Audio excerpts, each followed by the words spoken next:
the holiday hustle and your nervous system, how to regulate it and stay well. Hi, everyone. It's so good to have you here today. As we head into the holidays, I want to continue the conversation from last week on the nervous system and how we improve our nervous system response. We all know the holidays are wonderful and difficult. Time with family, wonderful and difficult. So, how can we be sure that we're staying in a good, healthy place? Sometimes knowing how our bodies respond to emotional issues, that's what we need to work on. I do pray that you can actually enjoy this season. Take time to relax, get into the Word of God, appreciate what the season is all about.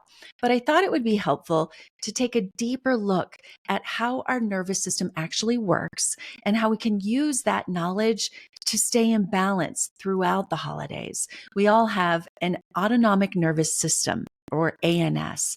It's responsible for controlling many of our body's involuntary processes like heart rate, digestion, breathing, metabolism. Today, my guest is Kymber Maulden. She's a certified nutrition consultant, integrative health coach, and a self-professed health science enthusiast. We're going to explore the fascinating world of hair tissue analysis, uncovering the secrets that it holds about our bodies and stress responses. Kymber, drawing on her background as a recovered bulimic and her experience with chronic illness, she's going to shed light on mineral ratios, metabolism, and the intricate dance between our nervous system and overall health. We're also going to talk about understanding that stress response and the importance of down regulating and creating a safe space within our bodies. Check out today's show notes. You're going to find some really valuable resources there, and also a link to leave me a voice message or ask a question, which I'm going to start answering right here on the podcast in the coming weeks. And be sure you sign up for my new newsletter where I'm making some announcements very soon. So let's get started today with Kymber Maulden. Hi, Kymber. Thanks for joining me. Thank you for having me. I'm excited. Let's start with just how busy we all are. We live in this like rush world. And as women, especially, we take everything on and then we wonder why we don't feel well. And physically and mentally. So let's get your tips on dealing with that in a busy culture. There's there's so many different directions I could take this. I think it's important for us as women, and I know this can be somewhat controversial in this day and age, to understand our differences between biological, emotional, spiritual differences between men and women. Because I do think that we have progressed as a sex very quickly in a culture that was, economically, intellectually, designed for men in a lot of ways. And so in order for us to be successful, to be our own people, to have our own sense of power and economic freedom and all that, we've had to take on a lot. And we're doing all of that. Statistically, we're doing all of that while still having children and doing all this house, the home aspects of life and family. And so, first of all, just understanding that, recognizing that and acknowledging that is a important first step, because I think a lot of us burn ourselves out.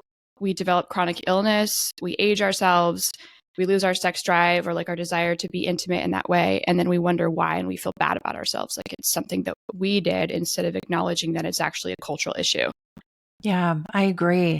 And so much of what you focus on, and I love how you mix these things, because our nervous system, of course, I've talked about that here on this podcast, how we have to be in tune with that. But nutrition and our health plays a part in that. It all works together. Yep, for sure. Yeah. So one of the things I started to notice pretty quickly when working specifically with women is that women do have these very sensitive systems because of our unique biology and reproductive functions that's tied in with our stress response, our metabolism, and our nervous system. And this is true for all humans, but especially I think much more so for women. They intertwine a lot, the metabolism and the nervous system. So things that we would do to support our metabolism, such as nourishment, balancing blood sugar, lowering inflammation, that's going to tie in with our stress response, how we're managing our stress, how we are feeling, the felt sense of our experience on the day-to-day, and using food to regulate is a really important, I think, and crucial step in taking care of ourselves as women. That's interesting because when I get stressed, I'm sure I'm just like most people, not just women, but I'm going to speak about myself here. I go straight for salty chips, dark chocolate. Maybe dark chocolate's not as bad, but you go for this thing that's going to give you that immediate gratification. But health wise, and I imagine from our nervous system, is not that's not helping those things. Am I right? What should I be going for? Well, I mean, obviously we don't want like food to be our only tool. And I think I discussed this last week on a nervous system podcast about how when we have a lack of resources to regulate ourselves and care for ourselves, when we don't have that emotional support, we don't have safety in our bodies, we will turn to food, and food can become that thing that we, will binge on or restrict or whatever. But you can actually learn a lot about your system's needs based on your cravings and the things that you go to when you're stressed. So like you just listed off two things that like salty chips, for instance. And again, like I'm not saying that the actual foods we go to, or like we could find a healthier version of that. Because, the industrial culture we live in really hijacks and takes advantage of these stress responses. But salty chips, you're getting sodium, which is one of the most important minerals for regulating adrenal function. And I mean, when I look at women's mineral tests, I look at their sodium and potassium ratio to see how their adrenals are doing, their sodium magnesium ratio. And so you're going towards salty food for a reason. You're going towards carbs for a reason, because we burn through glucose faster when we're stressed. So anytime that you're experiencing any level of stress, your brain is going to send a signal to you that you need more fuel in the form of glucose. And chips are a carb, potatoes is a pretty great source of carbs. And so, and then as far as chocolate, like there's different compounds in chocolate, like theobromine, and supposedly it does have some kind of calming aphrodisiac effect. But I just look at the minerals and the fat content, like it's a high calorie food, which to the brain is like, oh, fuel. Like anything that's going to be like rich and satiating is going to send a signal to the brain. This is going to give me energy. And then the fact that it's filled with copper and magnesium is one of the best dietary sources of copper and magnesium. So maybe it's not so bad that these are the things I'm craving, that I'm like, okay, maybe first of all, I know I have low sodium levels. And so that's probably something I'm craving for that reason. But our cravings, do we give in to them and go, no, you know what, I actually do need that, become more aware of those things? Yeah. And again, I think it's important that we understand them and that we cater to them in maybe a healthier way. But, like I used to suffer from this like chocolate addiction phenomenon that I've had several clients who have a similar experience, where it's like a literal, I have to have chocolate now. I will go out of my way to get chocolate, and then I consume too much of it. Right. And then it like disrupts sleep or gives me a stomach ache or whatever. Once I started really focusing on nourishment and getting my minerals and my fat soluble vitamins up, it just went away. Like just completely went away. It's not that like I don't enjoy chocolate when I have it. I very rarely buy it because it takes me so long to finish a bar, and I just don't think about it. So the point there is that like we have nutritional needs that are often not met as modern humans, and we have stress levels that are often not regulated. We don't even realize that's what's going on. When you're stressed, you burn through your nutrients faster. So you're going to need more glucose, more protein, more fat, more nutrients when you have a higher stress lifestyle. So if you're a busy woman, you need to be eating more, and you need to be getting more of your nutrients in. Yeah. You just said when you, if I can recreate what you said a minute or two ago, when you focused on your nutrition, you didn't crave the chocolate as much. What did that look like, and how do you help people regulate that? Yeah. I think one thing is making sure you're getting all 3 macros in and eating consistently. So there's like a lot of unhelpful dietary suggestions, online and in the world these days. All over the place. Yeah. And again, like a lot of them, if they do have data backing them up as being helpful, such as fasting, time restricted eating, they're usually supportive for men and non-cycling women because they actually increase stress and lower sex hormones. So one of the things I work with women around is just getting them to eat more often. And because so many of us are stressed and burn through our glucose stores, a lot of us don't do well when we go too long without eating. The body picks up the slack by producing more stress hormones to give us energy. So getting women habituated to eating more often, getting them to eating all 3 macros, so protein, carbs, and fat with every meal and snack, to the point where their hunger signals start to come back online, which are often suppressed by stress hormones. And then they can start to, maybe go from eating every 3 hours to every 5 hours. They can actually have a little bit more freedom in that. But for a lot of the women that I work with, and this is, reflects my long-term patterns as well, like they have to be eating more consistently, especially when they're stressed, because they burn through the resources faster. Yeah. So you have focused on nutrition for a long time. You've started to build in the somatic side of this and your nervous system, which I find so fascinating and something that I've talked about here a few times in episodes of the podcast, but it's not as common for people to be in tune with their nervous system. So explain how you went from nutrition to nervous system coaching and how that all works together. Yeah, for sure. So a lot of the stuff that I've gravitated towards professionally is stuff that I have struggled with or needed to work on personally. So the nervous system is definitely one of those things where I have, some complex trauma in my background and just like, I've always been in a flight state, you could say, always on the move. And so I think starting to recognize that as my business grew, especially, like I grew my business fairly quickly and my nervous system kind of crashed. It was like, this is too much demand, too much work. What happens to a lot of people though, like it happens to you for a reason, to help people, but a lot of people find themselves in that. And I did too, years in television news, like just crash. I mean, my nervous system was out of whack completely. But for a lot of people, we crash and then we don't know why.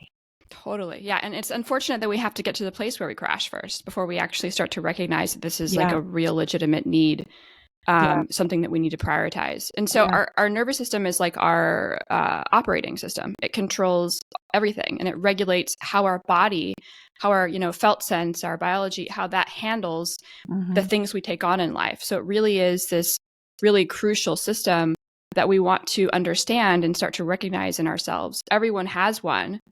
And like one of my, nervous system teachers recently, something that she said is like, every person you're interacting with their nervous system.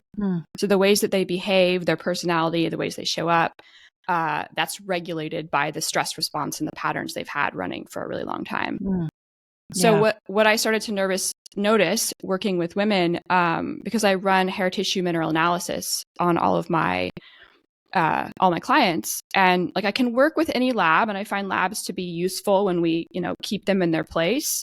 But like I have found that the hair tissue test to be the most cost-effective, comprehensive lab because it shows you, especially the company I work with, it shows you how your nervous system and your metabolism work together. What does that look like? What is the hair tissue? What are you looking at in that? Are they samples?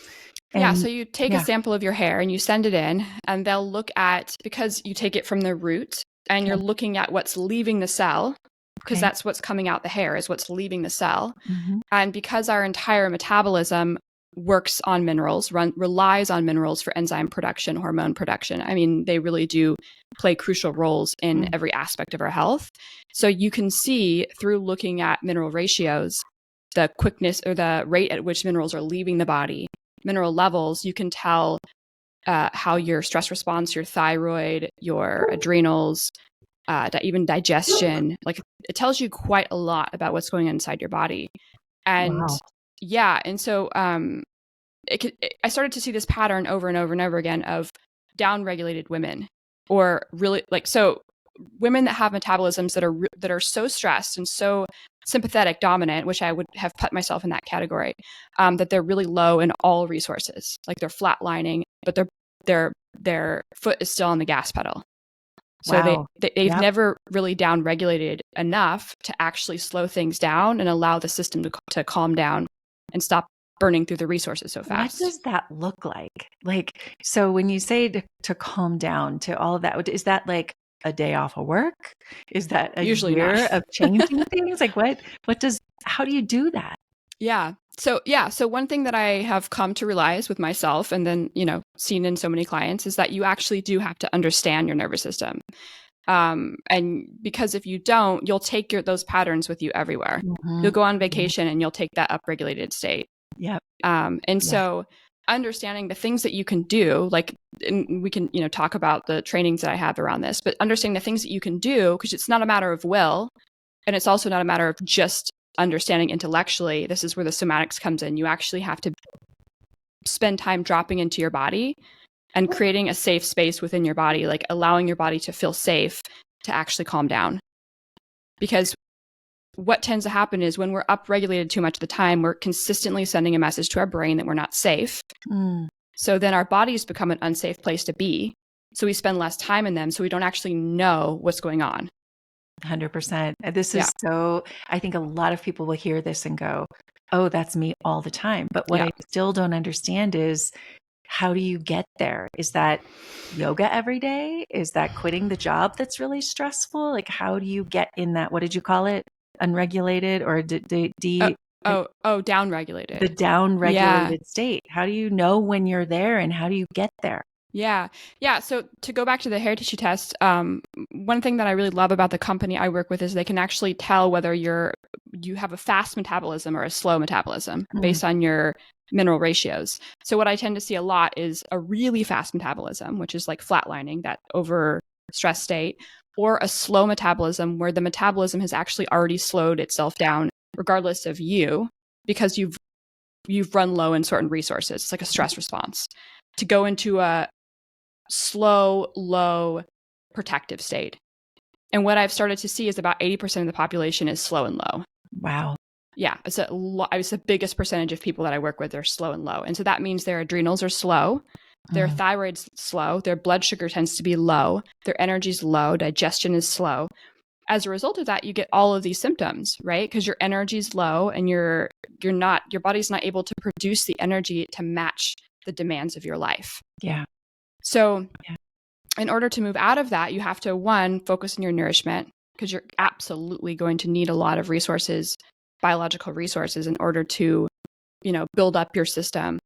And then find things that you can do. And this is so personal, like I can't go to any client and say, quit your job, like leave that relationship. Like you have to really work with someone where they're at. But like finding things that you can do every single day that can tell your brain you're safe. So I do this with food. I do this with attachment and relationship support. And I do this with nervous system practices through, something that I was trained in called neurosomatic intelligence, which is working with the nervous system using neuro drills, so applied neurology, as well as just like lifestyle and behavior choices to lower that sense of threat that's being sent to the brain so that women's systems can calm down. Wow. This is really big stuff because we get caught in this hamster wheel of moving fast, doing fast. And boy, I did that for years in the news business. I thrive. I still do. I thrive on deadlines and make it happen fast. And, I can get something done if you give me a deadline. But if I've got all the time, I can't get anything done. And so it's like that feeds, but then that's that fight or flight. That's that, okay, I'm racing. Now I can get stuff done. So a lot of us, I know I do, live in that and think we're successful in that. And then we wonder when we're not healthy or we get sick. Well, wait a minute. Why am I getting sick? I'm eating okay. But our nervous system is all out of whack. Yeah, totally. Yeah. And I can relate. I was raised by a journalist. And that energy of like, even though I didn't go that route myself, I got his nervous system basically. And so I totally have had to work a lot. I even have a tattoo on my back that says it's safe to rest because I needed that like reminder of I need to learn how to rest. I can't be in flight all the time. Right. Well, I recognized it and that was my life change. It was, I don't want to raise my kids in that. Although much of their childhood, I was home in the afternoon because I worked a morning show, but I was tired in the afternoon because I'd been up since 2:33 in the morning. Yeah. So we have to decide, is this the culture I want to live in and raise my kids in? I made a very conscious decision to say, this isn't what I want. And I have to relearn and retrain my brain. And a lot of us have to do that. It can be hard. to do that and make such a big change. Are you that person that worries every time you are asked to go on camera? Do you get asked to do an interview, maybe a Zoom call, and you don't know what to wear or what you'll say? As an Emmy award-winning news anchor, I watched thousands and thousands of people struggle with their on-camera persona and appearance. Because I'm asked so often to give tips on how to be on camera, I created a guide that you can buy for just $24.99, and it has everything you need to know, from what to wear, what makeup to use, and this is for men and women. I want you to feel empowered and confident every time you go on camera. Find out more by clicking the link before you go on camera. It's in the show notes and it's on my website, natalietysdal.com. Let's talk a little bit more about what you mentioned in somatic work and how we can become. I just did another podcast on this, but I want to hear about what this means to you and how it's becoming more common and how we can get more in touch with our nervous system. Yeah. So I think one thing to keep in, there's a few different things. One thing, have you heard of the term, maybe you talked about this with the other person you interviewed, top down versus bottom up? No. Yeah. So top down is when you are going through your upper corticoid function. So you're using your cognitive faculties to thus affect the nervous system. So this would be like mindfulness meditation, talking therapy, anything where you're still up in your mind. Basically, you're still in your head, but you are affecting the way that your body is responding. Okay. So this is a lot of, I would wager to say this is like the vast majority of our culture is we are top down people. Yeah. Most of our work that we do is top down. Bottom up means that we're actually going directly through the nervous system, through the body, to change the way the brain responds to the body.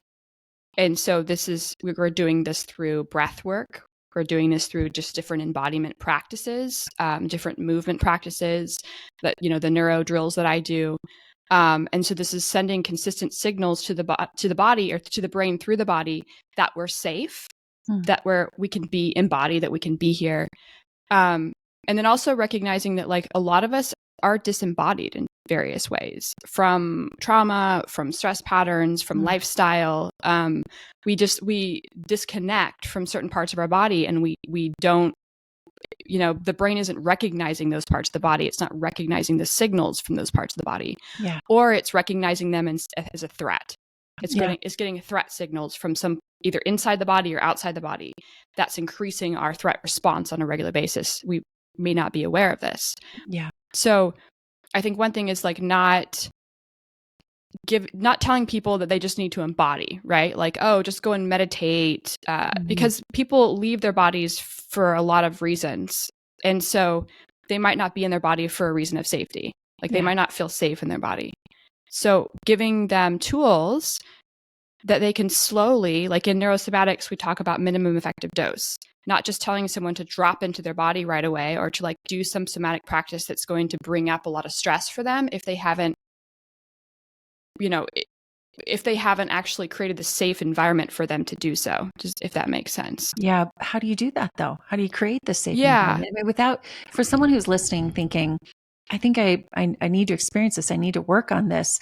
Can they do it on their own, or do they have to work with someone to understand and get to that place?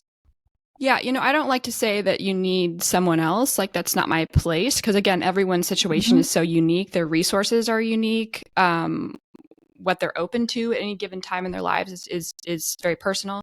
I think it really helps to have someone else. And this is also where relationships come in. Like I actually went through an attachment coaching program and NARM training, which stands for Neuroaffective Relational Model. It's designed to work with complex trauma, because what I started to realize is that a lot of my clients can do very well with nutrition, supplements, and then I find they're very lonely. Like they don't actually have supportive connection in their lives. They don't have a lot of like deep intimacy. A lot of them have attachment disruptions and disorders that they're not really addressing or even know how to. And so that's a big piece to this, because it's going to be harder to drop down in the body if your nervous system, if you're isolated and you're carrying too much on your own. Right. Yeah. Well, and that's true, isn't it, with everything? It's like you can figure some of this out, online courses, books, whatever, but having someone guide you is always going to be easier with working out or nutrition or anything. When you have someone, really, you're going to get deeper quicker. For sure. Yeah. And then also just acknowledging things that we often don't realize we need in That's this true. culture. Touch is Yeah. a big one. Yeah. So like Someone pointing realizing, out. Mm-hmm. like I need touch. If you're single, you still need touch. Like, and so I think a lot of people, you know, will have casual sex or will do things that they're actually trying to get their touch. They're trying to get their intimacy needs met, like just basic human needs for touch. They don't know how to get that in a non-sexual way. So they go to these, behaviors. Extremes. Yeah. Yeah. And so I think that like acknowledging I need touch. I need friends that will hug me. I need to cuddle with my friend. Having actual like non-sexual outlets for Mm-hmm. touch is really important. And a lot of people do not have that. Boy, that could be said for anything too. Like you mentioned touch, but that could be said for nutrition. Like if you're Yeah. not getting the right nutrition, you go for the bad things to try to fulfill. Like, I mean, Yeah. we have these basic needs we need to understand. For Wow. sure. Yeah. So much good information. What other tips do you have for people who are just trying to get started in understanding their nervous system and how their nutrition combines with that? But what other advice would you give people? Yeah, I would say like look at the things that you can do in your life right now that can start to help you slow down. Because I think that's where we're going to start to witness our patterns is us just intentionally slowing down. A lot of people want more to-do lists, like they want more things to do, but what I find is creating more space in your life, even just like in little increments throughout the day, to experience pleasure, joy, connectedness, slowness, rest. That's going to give you the space to actually just be with yourself. Yeah. So you can start to witness those patterns because you will start to see them. Like if you slow down and take your nervous system more seriously, you will start to see, oh, I can't slow down in these certain ways. My mind's racing, or I'm always on my phone scrolling, or I'm always trying to seek out something that I can do so that I can feel productive because I don't feel good in my body.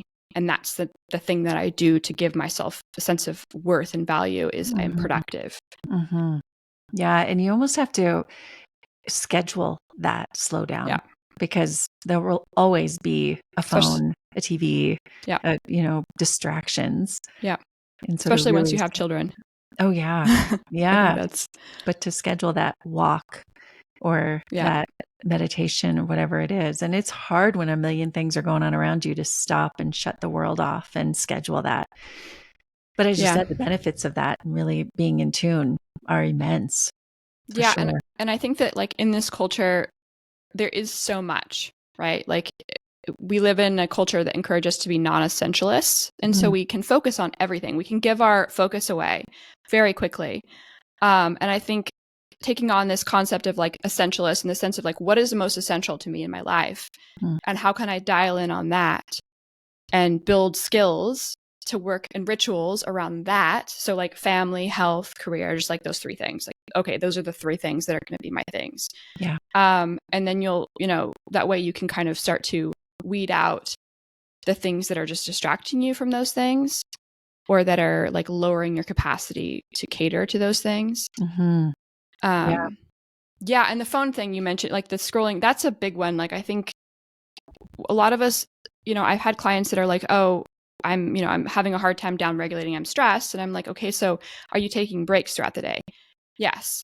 What are you doing on those breaks? Scrolling on my phone. And I'm like, okay, so I know if you're scrolling and it's not work related, it's to you consciously, you're like, oh, I'm not stressing myself out because it's not work related. It's just fun. But the truth is like, because we have these nervous systems that are designed to take in information, and if you give them information, we're going to respond accordingly. When you're looking at a screen, whether it's a phone or a laptop, you're actually activating the function of your ocular system that upregulates your brain. So you can't down-regulate and calm down when you're scrolling on a screen, even if you're laying in bed in a relaxed state. Relaxing. You're not relaxing. That's a really good point. Yeah. It's like an actual physiological thing. It's not something we can consciously choose or not. So what I will have my clients do instead of scrolling is go outside and stare at the sky for 15 minutes. Yeah. Because that actually triggers the different function of the ocular system that down-regulates the brain. Boy, that's so important. Yeah. Yeah. Just like those little things like that actually like literally down-regulates your system and tells your brain, oh, we're okay. Yeah. Things are good. To have it at the screen far away from you. Yeah. In another room. Yeah. Because it's too tempting. I know myself. you get the ding, ding. And oh, who is that? I'm not going to think about The that. Oh, dopamine. but who is it? Yeah. Oh, but Yeah. And for me, is it one of my kids? Is everything okay? And then all these things go through your mind, and they're fine. They know that if they need me, they can call 2 or 3 times and then I'll go to the phone. It's okay. Yeah. Oh, so much good information. Where can people get more information, follow you, and get more tips? Yeah, so I'm trying to get better about being on social media. I hang out mostly on Instagram. So if anyone wants to find me, Kymber Maulden just is my handle. You can also find me on my website. And yeah, I work one-on-one privately with clients. I also have a health course, and I run hair tissue tests. So that's something that I absolutely love to do. It's the only one-off consult I offer women. In fact, I also work with their partners, their male partners sometimes. So it's the only thing that I do with men. And it's just basically like helping them understand their health through the lens of minerals. So it's a lot more than just looking at a lab and giving them numbers, and actually helping them understand how their systems work and empowering them to integrate this stuff into their lives. So when people get the results from that lab, do you give them nutritional advice based on that, or what do you help them with when you get those results? Yeah. I spend time prior to the call going over the labs, and then I create like a very thorough Google Doc that breaks down every number, what it means, and then I make dietary and lifestyle suggestions. That's great. What a great offering. Kymber, thanks so much. I've learned a lot today, and just encourage people to go and follow you, and hope to talk to you again soon. Thank you so much. This was wonderful.